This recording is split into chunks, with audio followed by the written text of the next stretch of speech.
Yong, Bapak. Oh, nó tức nó chúc Tết sang con hình chưa TV. Chúc Tết mà. Ya cái này nó mình bữa đi mình muốn mình 2 mùng 3 nó thao tai cái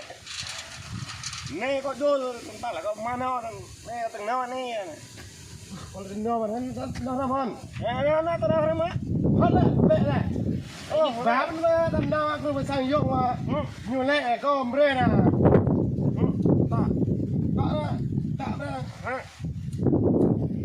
Lẹ làm bữa có thể rõ đây là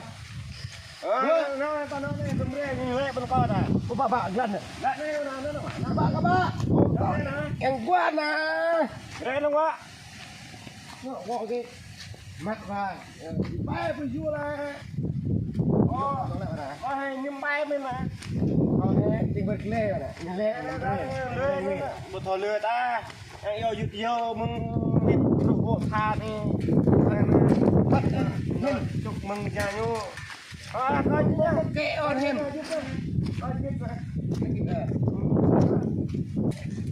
con nó sâu con dạ tôi cha nhu nè thì dạ cô vậy dạ và tổ hã nè tiếp cứ sang đấy nào truyền hình TV đâu rồi ai ơi này ra này qua anh ra từ bếp đi đồng chí qua đây nhóm của anh siêu TV đây rồi chào anh rồi chào bọn em hôm nay qua nhà anh chơi đấy hả qua đây chúc Tết nhà con ơi thì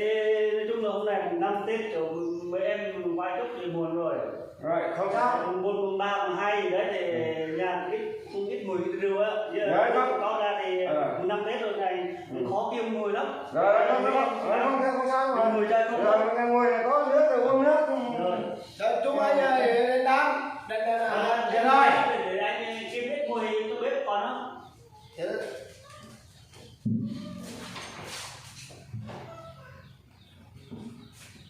nhưng mà cũng còn ít thầy ta dùng tạm cái này thôi mà không có gì rồi anh cứ dùng thoải mái nhá rồi thế thôi không sao thế bây giờ thì không biết nói gì hơn nữa thì bọn em nói nhé thế này qua đây chúc nhà hình TV là được năm cũ hết năm cũ sang năm mới là được làm ăn được phát đạt và chúc trong gia đình được mạnh khỏe vui vẻ và cảm ơn không biết nói gì nhiều là có một cái ít lì xì cho gia đình của Hình TV rồi cảm ơn rất nhiều nhá rồi hôm nay mùng 5 Tết thì có một người em nhóm của Hình TV chúc tờ 5.000 luôn quá chuẩn luôn đấy trước đây chưa bao giờ có tờ 5.000 là chúc thế này đâu đây vừa đúng vào ngày mùng 5 Tết rất cảm ơn rất nhiều chúc anh rồi bây giờ thì nói chung là nhà không có gì thì mình vừa đàn và hạt vừa uống thôi rồi giờ xin Hình siêu hát tặng cho hai em được một bài rồi là hát bài tiếng người đài rồi đây hả tiếng người đài thôi mình rồi em đánh đàn đấy cứ làm nhạc đấy Hình siêu TV xin gửi tới quý vị các bạn cũng như mọi người đang xem kênh của Hình siêu TV nếu có cái hay thì mọi người ủng hộ đăng ký kênh của Hình siêu nhá bây giờ Hình xin tặng cho quý vị một bài hát xin khai ra đây rồi em đánh đàn chuẩn luôn nhá sao đó em đấy tiếng mày luôn hát đây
Bây giờ em trả lời anh tài đi.